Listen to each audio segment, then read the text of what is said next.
Bom, pessoal, boa noite. Vocês estão conseguindo me ouvir bem? Sim, perfeitamente.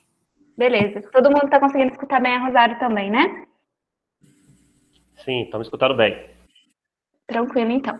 Bom, pessoal, antes da gente começar o seminário, então eu gostaria de pedir para o pessoal do marketing dar uma palavrinha para vocês acerca do segundo Semapol e também das redes sociais do GIP, para vocês seguirem a gente.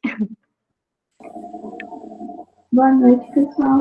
Eu sou a Larissa, sou a diretora de marketing do GIP. E eu vou falar um pouquinho do GIP, para quem não conhece. É um núcleo interdisciplinar focado em materiais poliméricos.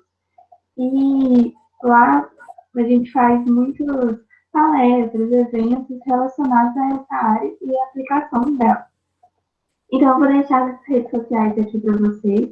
Quem tiver mais interesse, pode entrar, pode chamar, a gente está sempre disposto para responder as dúvidas. E também queria falar um pouquinho da Semapol, que é o evento que a gente está organizando. Vai ser a segunda semana de polímeros, vai ser totalmente online e tem diversas atrações legais, muitos assuntos interessantes com palestrantes bem renomados. E quem tiver interesse também é só acessar o Instagram, tanto do GIS quanto da Semapol. É só isso mesmo, pessoal. Qualquer dúvida, estamos à disposição. Muito obrigada. Obrigada a você, Larissa. Aí vocês podem conferir no chat aqui do evento que ela já mandou ali. Bom, pessoal, agora em relação ao seminário, né, como todos sabem, hoje nós teremos um evento, né, muito especial sobre uma técnica de processamento envolvendo os materiais poliméricos, que é, no caso, a eletrofiação de polímeros. E a nossa convidada de hoje é a professora Rosário Bretas, né? Atualmente ela é docente na Universidade Federal de São Carlos e originalmente ela é formada em Engenharia Química pela FMG. Professora, você me corrige se eu falar alguma informação errada, tá? Ela possui também mestrado em Engenharia Hidráulica e Saneamento pela USP, tem doutorado em Engenharia Química pela Universidade de Washington e também possui uma vasta experiência em reologia, blendas poliméricas, nanocompósitos, cristalização, moldagem por injeção em claro e em eletrofiação.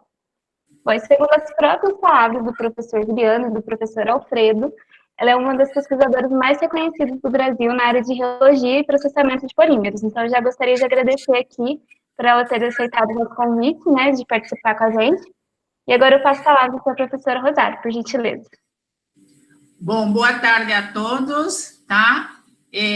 Obrigada pela apresentação, né? Como ela falou, eu sou professora, na verdade, me aposentei faz um ano da Universidade Federal de São Carlos, onde eu trabalhei 46 anos, né?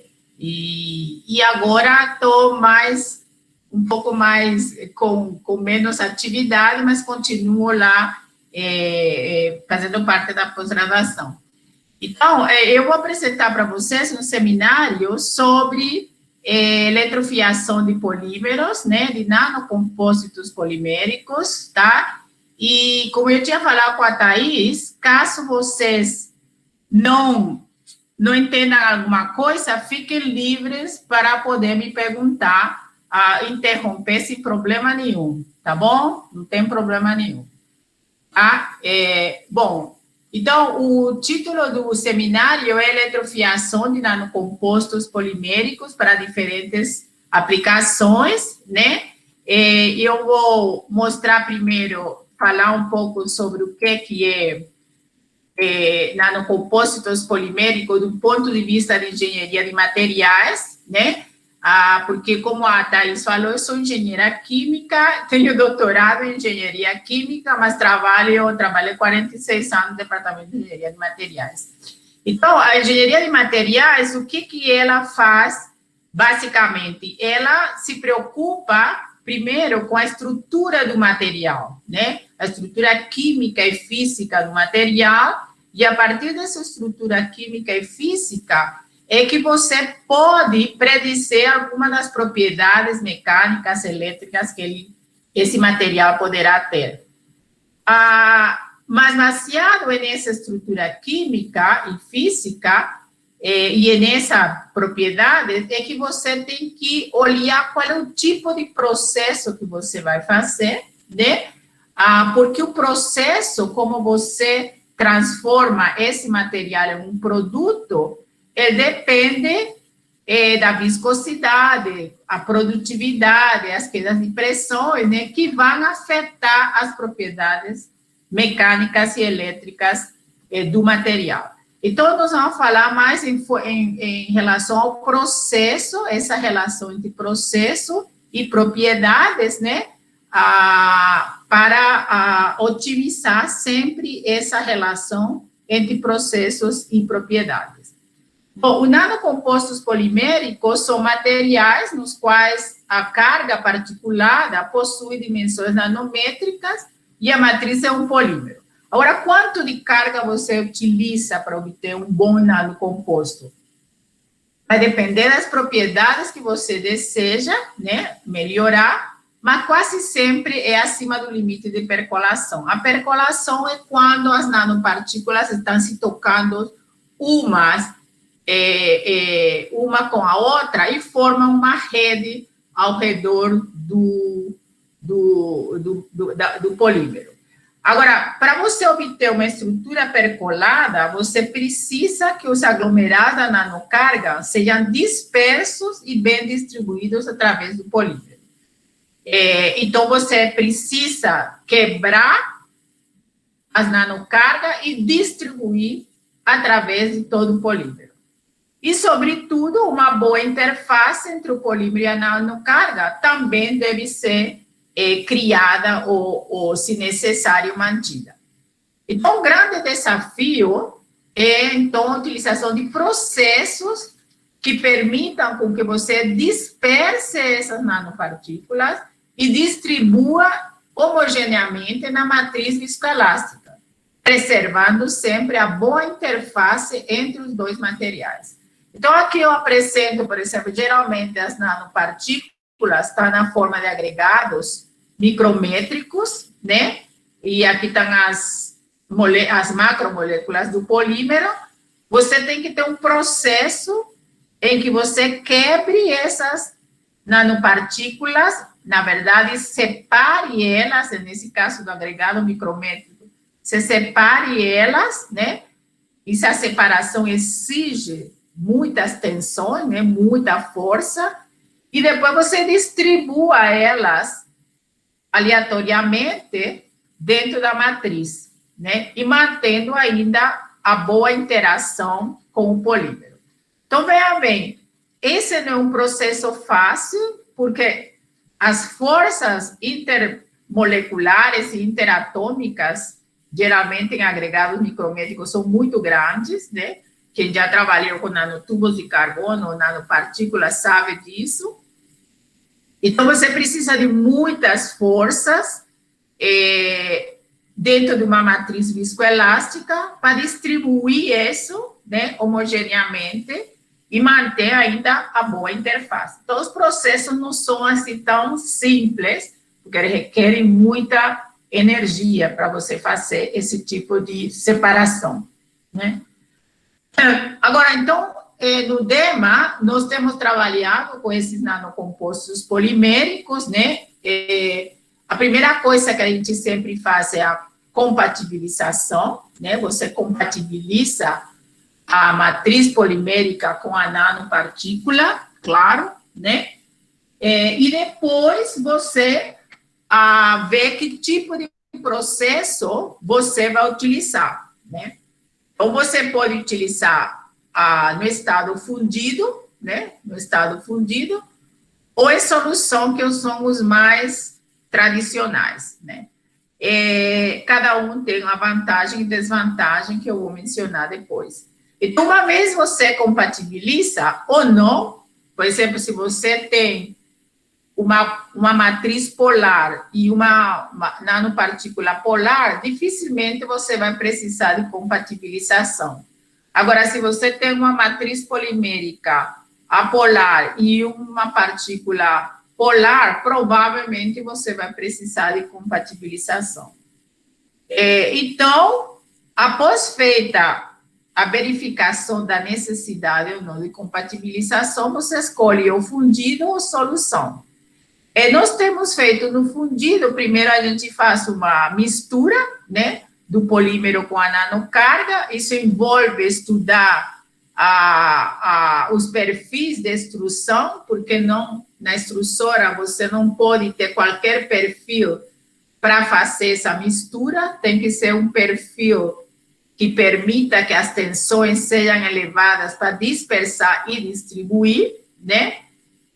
Depois que nós temos feito a sopragem de filmes e moldagem por injeção, e depois estudar as propriedades mecânicas, elétricas e transporte. Já quando se trata do processo em solução, o que mais nós temos utilizado é eletrofiação e casting de filmes, né? Menos casting do que mais eletrofiação, e estudar as propriedades mecânicas, elétricas e viabilidade celular, junto com o pessoal da UFMG, da Universidade de Calgary e da Universidade de Estrasburgo. Então, quais são as vantagens de fazer no fundido? Então, as vantagens são que geralmente você usa equipamentos tradicionais de processo, né, como extrusora, injetoras, né, material, sobretudo extrusoras, né, a produtividade é muito elevada, a reprodutibilidade também é muito elevada e você não tem solventes, que é o mais importante, que a recuperação de solventes é um grande problema, né, industrial. A desvantagem do processo em fundido é que você tem um consumo energético elevado em relação aos outros processos.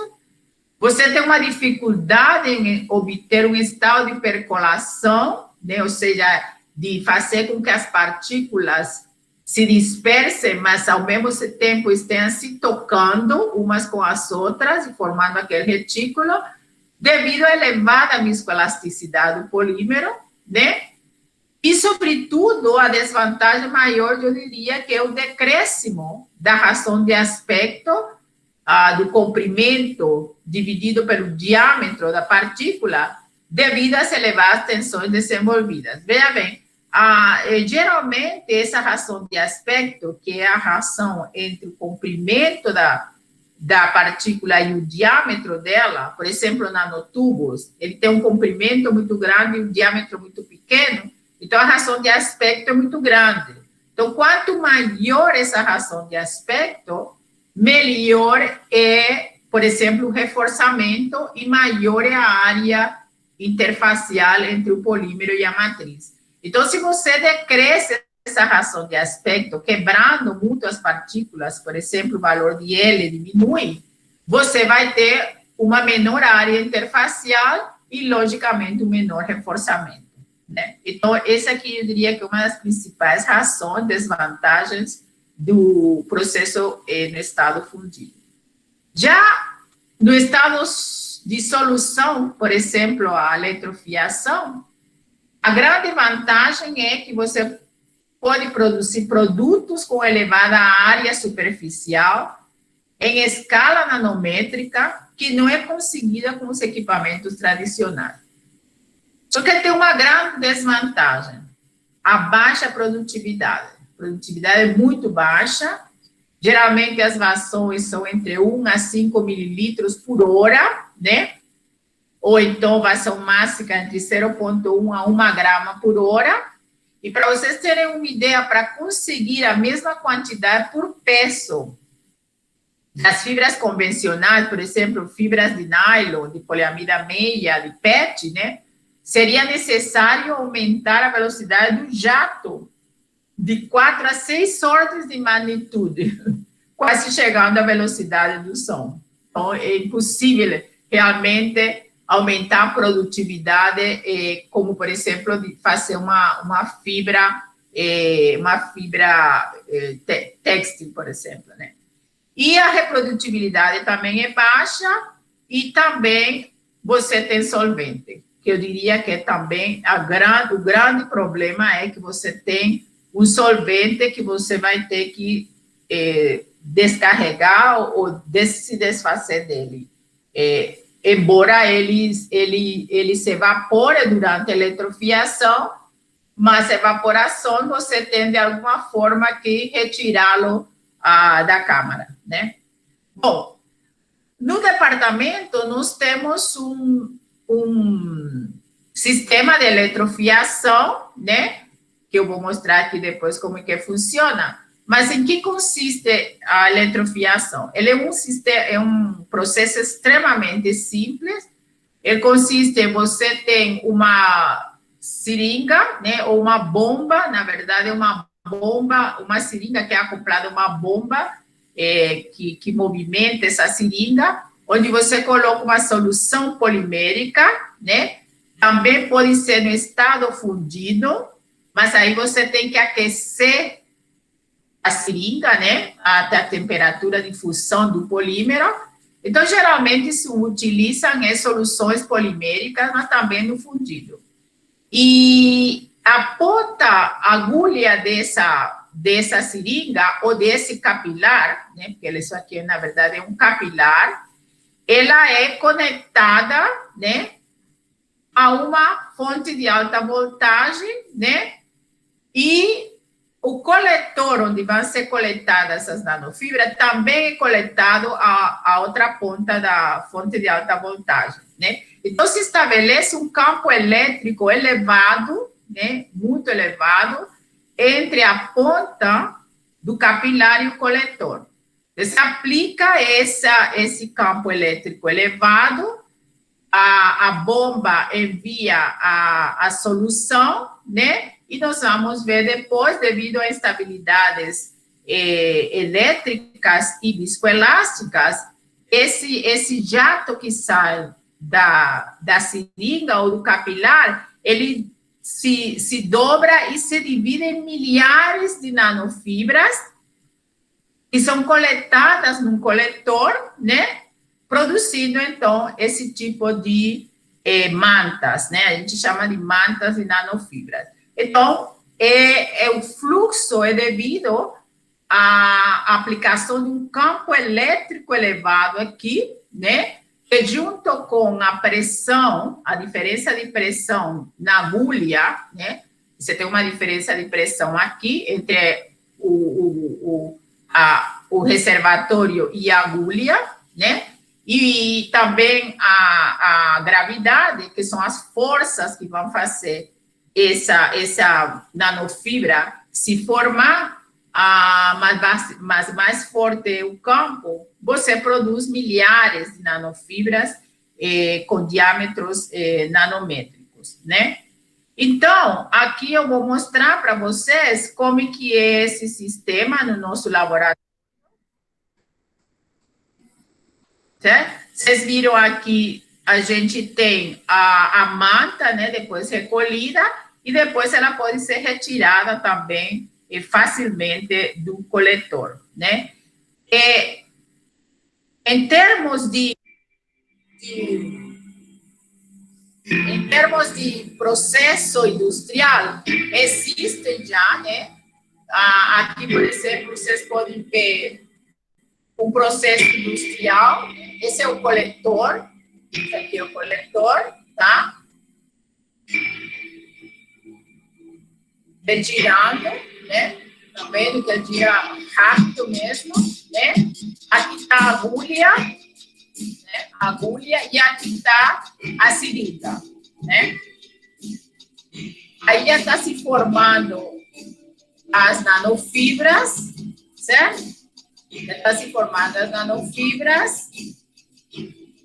Vocês vão ver que depois de alguns minutos, você já tem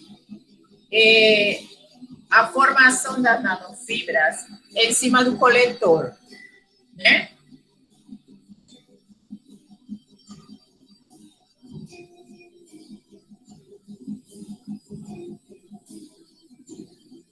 Aqui, após uma hora, você já tem praticamente tudo cheio, né?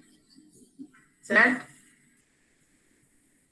Bom, isso isso industrialmente, né? Agora, qual é a aplicação das nanofibras eletrofiadas, né? Existem inúmeras aplicações, por isso é que é um processo ainda que ele está sendo muito pesquisado, porque tem muitas aplicações.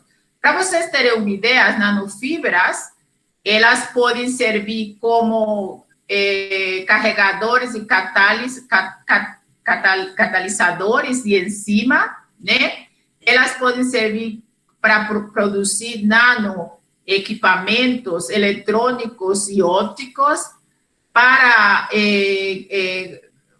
cobertura protetora, né? Fibras, tecidos protetores, para armazenamento e geração de energia, produzir supercapacitores, baterias, células de combustíveis, células solares, separadores de membranas, armazenamento de hidrogênio, que está muito em moda, e até piezoelétricas.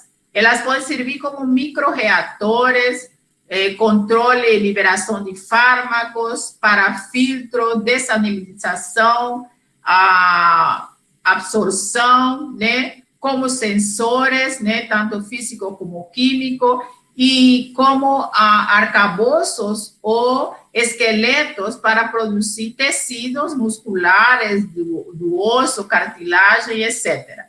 Como reforços e como materiais também antibactéria. Então, elas têm sido utilizadas em muitas, centenas de aplicações, né? Evidentemente, a gente não tem usado, não tem conseguido fazer todas as aplicações no laboratório, né? Mas nós estamos, fizemos bastante tipo de nanofibra para diferentes usos.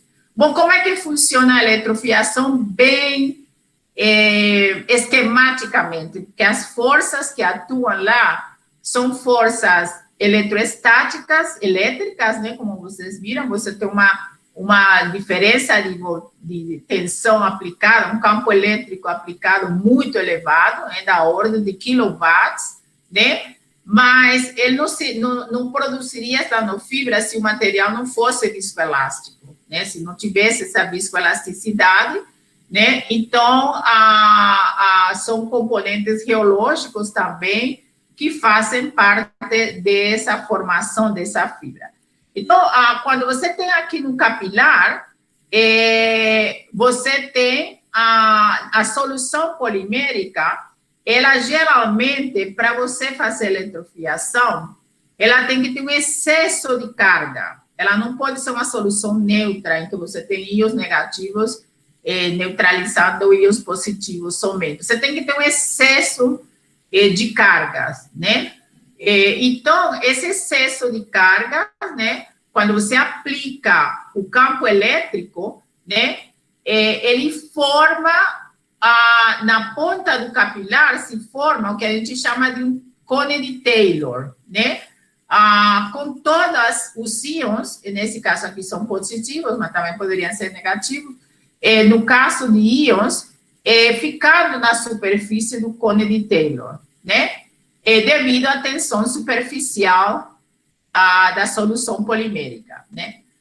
Aí, quando se atinge um campo elétrico crítico, né, a gente chama o campo elétrico de threshold, né, de começar a produzir um jato, se produz, então, um jato, né, que sai desse cone de Taylor, né, porque as forças elétricas, né, provocadas pelo campo elétrico que você aplicou, vão superar a tensão superficial e as tensões viscoelásticas do material, né? Então, se forma um jato contínuo aqui, carregado, né, carregado com cargas, né, íons em excesso, né? Esse jato se forma e ele começa a fluir continuamente, né? Então, mas por que se forma essas nanofibras? Então, o jato, ele vai ter uma série de cargas, ele é carregado, né? Ele está carregado com esses íons em excesso, né? E o que acontece? As forças de repulsão, aqui, por exemplo, nessa instabilidade do jato, as forças de repulsão numa carga aqui, né? As forças coulombricas, fazem com que você tenha uma componente de uma força para cima, né? Porque essa carga repulsa com essa daqui, então tende a criar, como resultante, uma força para cima. Mas também tem uma resultante de uma força para baixo, porque a repulsão dessas cargas também faz com que o material tente ir para baixo. A resultante dessas duas forças para cima e para baixo, devido à repulsão das cargas, né, dentro do jato, é FR, né, e essa força resultante das forças elétricas repulsivas, ela cresce exponencialmente ao longo do jato. Como ela vai crescendo, você vai aumentando essa instabilidade do jato, né, vai ficando instável, né, como aqui. Esse aqui é feito numa simulação. À medida que ele vai descendo, ele vai ficando instável, tá? Até começar, então, a se dividir em milhares de nanofibras. Aqui tem uma foto desse jato, né? Vocês podem ver aqui, ele começa essa instabilidade, né?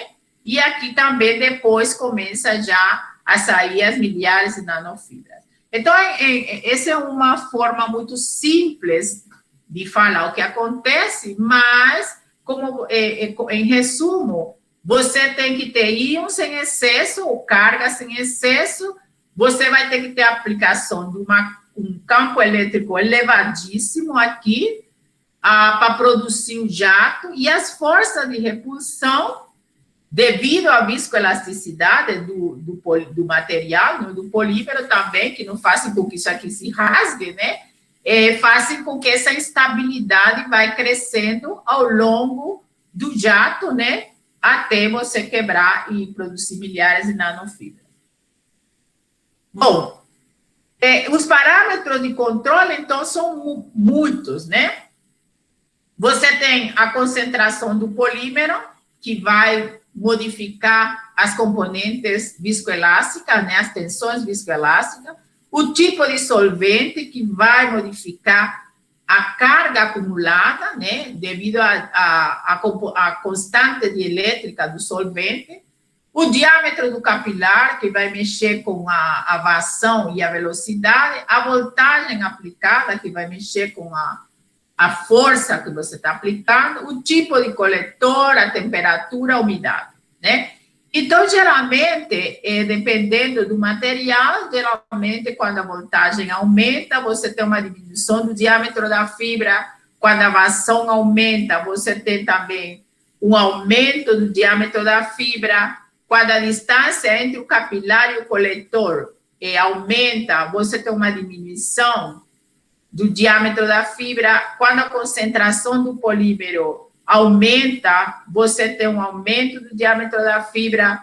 Quando a condutividade da solução aumenta, você tem uma diminuição do diâmetro da fibra e por aí vai. Então, são muitos os parâmetros que a gente tem sempre que olhar em termos do processo, né? Do processo. Bom, em nossos laboratórios, né? Nós temos alguns exemplos, né? Primeiro, nós começamos com polímeros biodegradáveis. Nós temos vários papers, mas eu vou mostrar alguns que eu acho importante.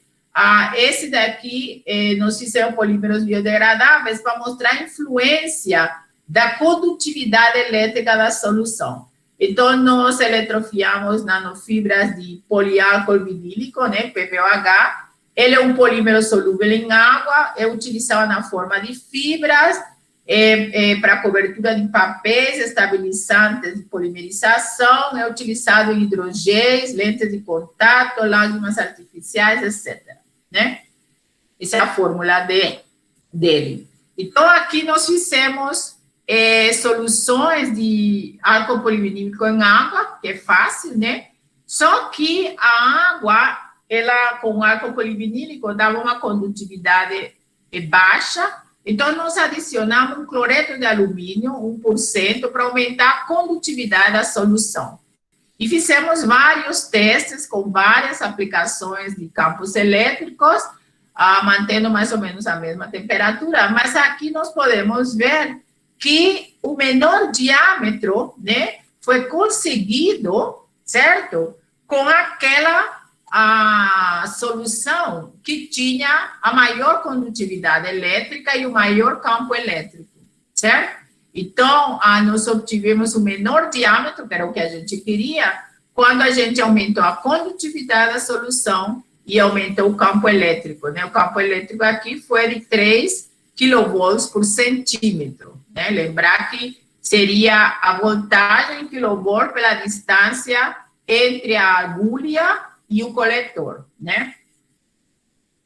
Aqui nós podemos ver várias, né, delas, tá? A distribuição de tamanho é relativamente estreita, mas o menor diâmetro foi conseguido realmente com a maior condutividade e o maior campo elétrico aplicado, né? Bom, as nanofibras nós fizemos também nanofibras de outro polímero biodegradável, que é o poli-D, ácido lático, e aqui eu vou mostrar a influência do solvente, né? Influência do solvente. Esse aqui é o PDLLA, tá? Ele é biodegradável, ele é biocompatível, ele é utilizado como filmes, fibras, espumas, implante, liberação de fármaco, cobertura. Então, qual foi a influência do solvente? Nós tínhamos 3 solventes, clorofórmio, acetona e dimetilformamida, né? E nós sabíamos que o clorofórmio é um bom solvente para PDLA, tá? A dimetilformamida não é solvente para o PDLA, né? E a acetona é um solvente pobre para o PDLA. Então, imaginaria-se que o melhor seria o clorofórmio, né? O clorofórmio que é um bom solvente. Mas a gente fez a eletrofiação e não deu certo. Com o DMF também, logicamente, ele não é solvente, então não ia dar certo. E a acetona também, um pobre solvente, também não ia dar muito certo. E a gente foi verificar a constante dielétrica. Lembrando que a constante dielétrica te dá uma medida da capacidade de armazenamento de cargas desse material. E a gente reparou que o clorofórmio, embora fosse um bom solvente, ele tinha uma constante dielétrica baixa, de 4,8. E o DMF tinha de 38,3, né? E a acetona tinha de 20,7.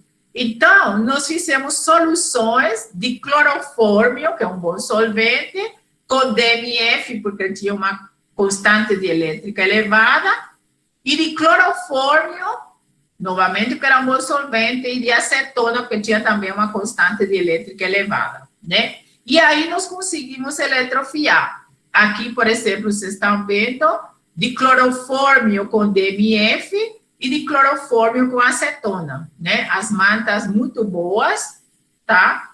E mantas ainda porosas, que para esqueletos, né, para engenharia de tecidos, isso é muito bom, né? Elas foram porosas porque a umidade ambiental estava maior que 30%, né? Então, aqui nós já vemos a influência da condutividade da solução e da constante dielétrica do solvente, né? Bom, então, nós fizemos ainda nanofibras de polímeros biodegradáveis com nanocargas, né? Utilizamos para fazer suporte para crescimento e diferenciação de células-tronco. Esses suportes têm que ser hidrofílicos, com estrutura de células abertas e porosa para permitir a penetração e ancoramento das células e formação dos tecidos. E se eles foram feitos de polímeros biodegradáveis, eles devem ter uma taxa de degradação similar à da regeneração do tecido. Utilizamos montibolilonita, tá? Que tem um diâmetro antes da esfoliação de 13 micras, depois da esfoliação em torno de 5 nanômetros, tem um L sobre D de 200, bastante elevado. Utilizamos também a nanohidroxiapatita, que ela é uma carga esférica constituinte principal do osso, e ela pode promover a regeneração do tecido ósseo mais rapidamente, né? E induzir as células-tronco a se diferenciar. E utilizamos o PCL, PDLA e o polibutileno adipado de cotereftalato.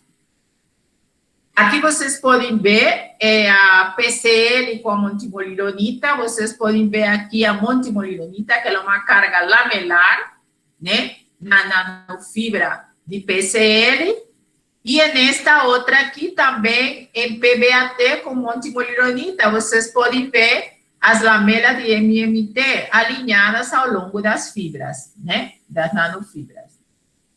Obtivemos diâmetros bem pequenos, né? Vocês podem ver aqui 281 nanômetros, né? E essa inclusão da montimolidonita diminuiu o diâmetro devido à orientação das macromoléculas durante o fluxo elongacional. A viabilidade celular, então, dessas nanofibras foi feita e colocamos células, isso foi feito com o pessoal da UFMG, colocamos células de linhagem adenohepática, carcinômica humana, né? E observamos que após 72 horas, né, as células, estas células foram viáveis em todas as nanofibras. Contudo, né, quando se colocam células de fibroblastos de cardiomiocitos, elas foram mais viáveis em PBAT e PBAT com montimolidonita, né? Certo? Então, houve uma diferenciação, mas elas foram viáveis, né? Ou seja, elas cresceram, né? Aqui nós temos de PLA, PCL com nanohidroxiapatita. Vocês podem ver aqui as nanofibras, né? Vocês estão vendo aqui todas as nanofibras. E essa carga esférica aqui é a hidroxiapatita, né? Aqui é PLA e aqui é PCL, né? Também obtivemos a viabilidade, observamos que tanto as mantas de PCL quanto de PLA, elas, para ter uma célula, uma quantidade de células viáveis, né, com atividade osteogênica, elas tinham que ter uma quantidade grande, 5% de nanohidroxiapatita, tinha que ter um módulo elástico elevado e uma cristalinidade menor, né, pequena. Aqui vocês podem ver a proliferação das células-tronco, né? Aqui tem de PCL, né? Com 1% e 5% da hidroxiapatita. E vocês estão vendo aqui as células-tronco, né? Após já 5 dias, né? Elas já cobriram todo o substrato de nanofibras, né? Com 5%, praticamente está tudo coberto, com 1% também, e mesmo com o PCL, mas com alguns buracos, mas a hidroxiapatita, com certeza, ajudou a acelerar esse crescimento das células-tronco. A mesma coisa aconteceu com o PLA, né? Tá vendo aqui? As células-tronco rapidamente cobriram, né? Essas são as células-tronco, aqui está a nanofibra, cobriram todo o substrato rapidamente, né? Bom, aí fizemos testes em vivo, né? Em vivo em ratos, certo? Os ratos foram implantados, se implantou as mantas de PBAT com nanohidroxiapatita, vocês estão vendo aqui essa microscopia de transmissão, a nanohidroxiapatita, e essa manta aqui, vista por microscopia eletrônica, foi implantada nas costas do rato e após 2 dias, após 1 mês e 2 meses, os ratos foram mortos, né? E essa área aqui foi analisada, né? E observou-se que não houve necrose, tumores ou abscesso, né? E a integridade dos tecidos adjacentes foi preservada, né? Então, aqui você vê, após 2 meses, que a amostra, né, está toda integrada com o tecido adjacente, está tendo, inclusive, vascularização, né? Ou seja, esse material, ele é bom, né, principalmente com a hidroxiapatita, para ser, inclusive, utilizada como implante, né? Bom, outra área que nós trabalhamos bastante é na parte de de polímeros eletroativos. Os polímeros eletroativos são aqueles tipos de polímeros em que você pode produzir alguma resposta com a aplicação de um campo elétrico, de uma corrente elétrica, ou então também, por exemplo, você pode aplicar, os polímeros eletroativos podem ser aqueles do tipo de sensores, mas também para fazer músculos artificiais, ou seja, um impulso elétrico faz com que se movimente, por exemplo, né? Mas aqui nós utilizamos a polianilina, que a gente considera um polímero eletroativo, porque ela é condutora, com poliamida 6, né, como sensores de pH. A polianilina, quando ela não está dopada, ela é azul, ela tem uma cor azul. Quando ela é dopada com ácido fórmico, com ácido hexaisofloro 2-propanol, você tem uma dopagem protônica, né? E ela vira sal de esmeraldina e ela fica com a cor verde. E essa dopagem é reversível, você pode dopar e desdopar a polianilina.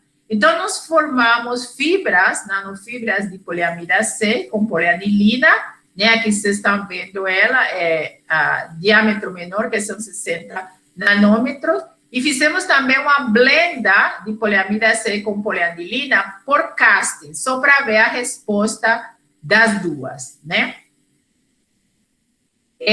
Medimos também o módulo elástico, vocês estão vendo aqui que aumentando a polianilina diminuiu o módulo elástico e diminuiu também a resistência à alocação à ruptura, né? E a resistência máxima à tração, né? Mas a gente testou, então, como sensores de pH. Então, a amostra, a polianilina sem dopar, ela é, como eu tinha falado, né? Ela é verde, né? Aí, quando você coloca ela, perdão, numa solução com pH 12, né? Ela muda instantaneamente para azul. Depois, quando você pega ela e coloca numa solução com pH igual a 1, ela vira para verde escuro. E você pode fazer isso reversivelmente, né? Por várias vezes, e a mudança é instantânea. Ocorre rapidamente. Então, ele pode servir como um sensor para pH, né? Agora, quando você faz o filme, ele demora 5 minutos para começar a mudar de cor, tá?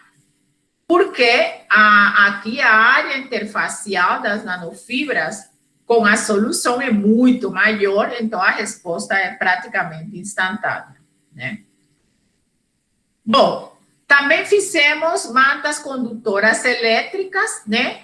Através do processo de coaxial, de eletrofiação coaxial, o PVDF, o polivinil vinilideno, né? Polivinilideno florai, aliás, polifluoreto de vinilideno.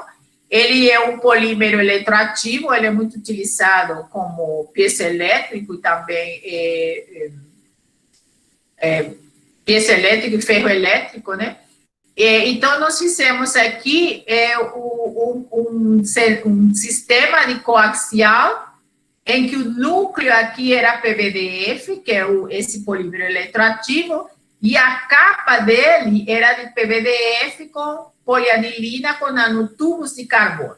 Para que nós fizemos isso? Para produzir mantas condutoras elétricas. Então, através desse sistema, a gente injetou aqui uma solução de PVDF, né? Na capa, uma solução de PVDF com polianilina com nanotubos de carbono, e o resultado vocês podem ver aqui. No meio, você tem um núcleo de PVDF de 50 nanômetros, aproximadamente, com uma capa, né, de PVDF com polianilina e nanotubos de carbono, né? Essa aqui é a manta homogênea das fibras, né?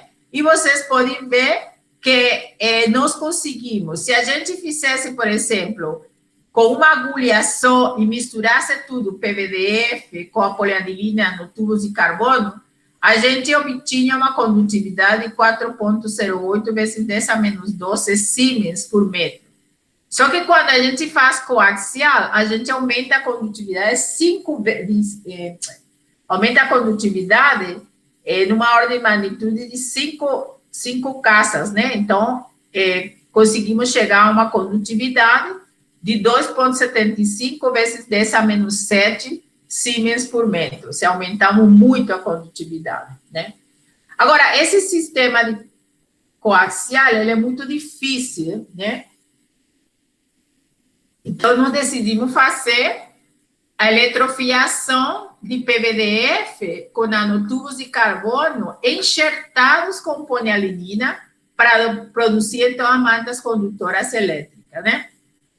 Então, nós tínhamos o nanotubo de carbono, polimerizamos em cima dos nanotubos a anilina, né? Que ela se polimerizou, e vocês podem ver aqui que se formou uma capa no nanotubo de carbono de polianilina de aproximadamente 15 nanômetros. E aí a gente fez a eletrofiação desse PVDF com esses nanotubos enxertados com polianilina e obteve aqui a nanofibra. Vocês podem ver que o nanotubo enxertado com PAN, ele sai da nanofibra, né? Aqui tá dando para ver também os nanotubos saindo da nanofibra de PVDF. O esquema seria esse daqui, né? Você tem a PVDF e as nanofibras de PVDF e os nanotubos enxertados com PAN saindo dela. Isso permitiu aumentar a condutividade para 1,71 vezes 10 a menos 1 Siemens por metro, né? Bom, o que aconteceu aqui? Também fizemos mantas condutoras elétricas por imersão em dispersões de nanotubos de carbono. A gente pegava os nanotubos de carbono, colocava com uma mistura de poliamida 6, por exemplo, tá? Fazia a eletrofiação, produzia eles e depois colocava numa imersão, numa solução aquosa de triton, que é um surfatante, né? Tá? E esse surfatante tinha nanotubos de carbono. Então, a gente obtinha aqui as nanofibras e aqui os nanotubos de carbono todos enrolados nela. Vocês podem ver que as nanofibras é quase 2 vezes o tamanho ou 3 vezes o tamanho dos nanotubos de carbono. Então, seguindo esse sistema, nós fizemos nanofibras de poliamida meia com nanotubos de carbonos com COH, né, e mesas de dispersões de nanotubos de carbono com COH. Esses nanotubos com COH, a gente chama de nanotubos funcionalizados. Então, por quê? Porque o nanotubo, geralmente, a gente considera ele uma matriz apolar, né? Então, dificilmente ele vai se ligar com a poliamida meia, que é o nylon meia, né? Que tem muitos grupos H, né? O H também, ou seja, ela tem pontes, ligações de hidrogênio muito fortes. Então, para fazer essa compatibilização, a gente funcionalizou os nanotubos de carbono com grupamentos carboxila, né? Grupamentos carboxila. Como é que a gente faz isso? A gente pega os nanotubos de carbono, coloca eles em uma solução de 3 partes de ácido sulfúrico com uma parte de ácido nítrico, faz a ultração por 5 horas, depois lava com hidróxido de sódio e água, né? E depois seca a 60 graus centígrados durante 24 horas, né?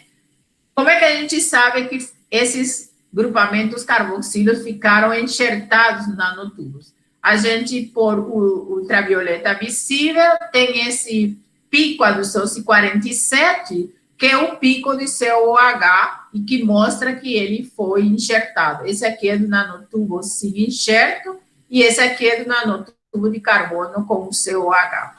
Então, fizemos as nanofibras, e vocês podem ver novamente aqui que a nanofibra, os nanotubos de carbono, eles tendem a sair, né, da nanofibra de poliamida, né, essa aqui é a nanofibra de poliamida, esses nanotubos de carbono, né, e aí quando você faz a imersão no surfatante com nanotubos de carbono, ele se gruda muito mais, né, vocês têm aqui a nanofibra, tá, e esse aqui são os nanotubos de carbono, por imersão, estão enrolados completamente na nanofibra por imersão. Isso nos permitiu chegar a uma condutividade 5 vezes 10 a menos 2 Siemens por metro, né?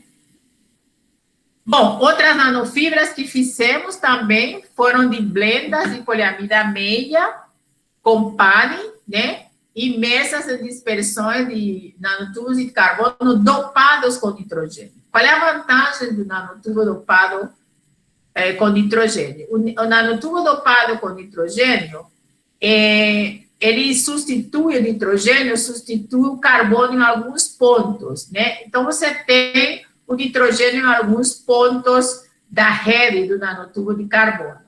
E essa introdução desse nitrogênio forma novos níveis de energia, criando semicondutores do tipo N. E essa dopagem, então, pode aumentar o número de pontos para absorção e detecção de agentes químicos e biológicos. E a outra coisa importante de por que utilizar PAMI é que ela forma fortes interações pi-pi, né, de ligações pi-pi, com os nanotubos de carbono. Então, nós fizemos as blendas de poliamida meia com pane, né, deram essa nanofibra. Depois colocamos em uma suspensão, dispersão de nanotubos de carbono com nitrogênio, né? E aí conseguimos uma condutividade 1,2 desse desamum Siemens por metro. Bom, fizemos ainda capacitores flexíveis. Vocês podem ver aqui, né? Fizemos com nanofibras de PVDF, nanofios de cobre. Aqui é um conceito muito interessante, porque se supõe que o cobre é condutor. Mas o cobre também, quando você tem um dielétrico, ou seja, um polímero, por exemplo, entre duas placas de cobre, essas placas podem funcionar como as placas de um capacitor. Então, na verdade, você criaria nanocapacitores, em que os nanofios de cobre atuariam como as placas ou eletrodos de um capacitor no qual o material entre as placas é o polímero, que no caso seria PVDF.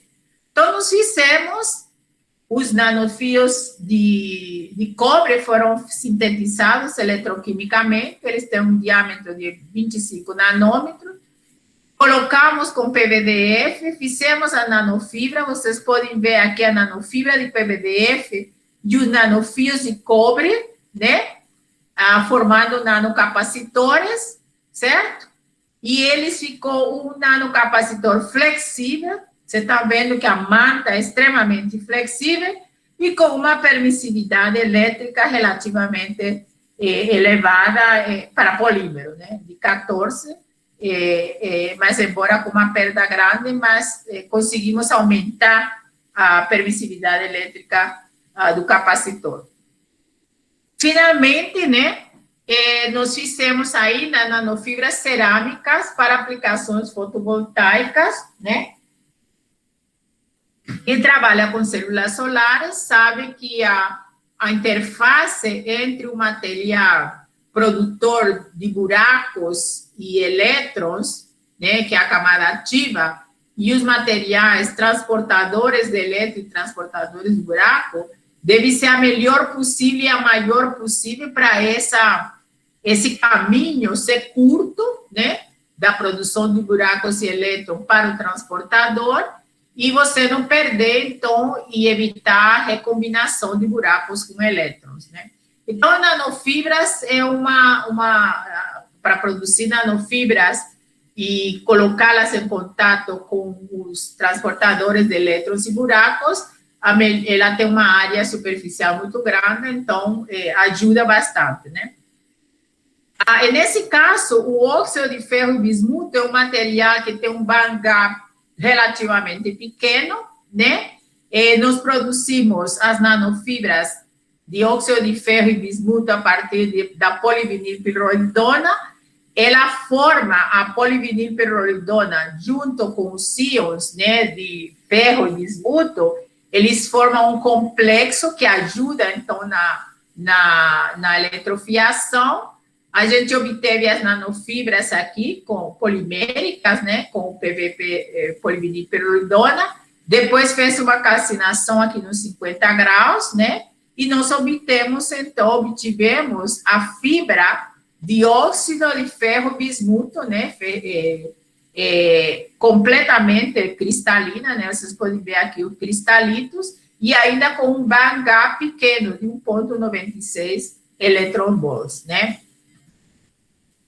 Finalmente, também fizemos nanofibras de óxido de ferro, bismuto e potássio, né, a partir do PVP, só que utilizamos várias temperaturas de calcinação, né, de 750 até 500, né, mas em todas obtivemos fibras cerâmicas relativamente puras, né, bem cristalina, como vocês podem ver aqui pelo raio-x, só que obtivemos duas band gap em cada uma dessas nanofibras, né, um band gap entre 2 e 2,4, e outro com um band gap médio de 1,73, né. Então, aqui, então, eu queria, novamente, então, agradecer a vocês, né, a CAPES, a CNPq e a FAPESP, e está aberto, então, para as perguntas.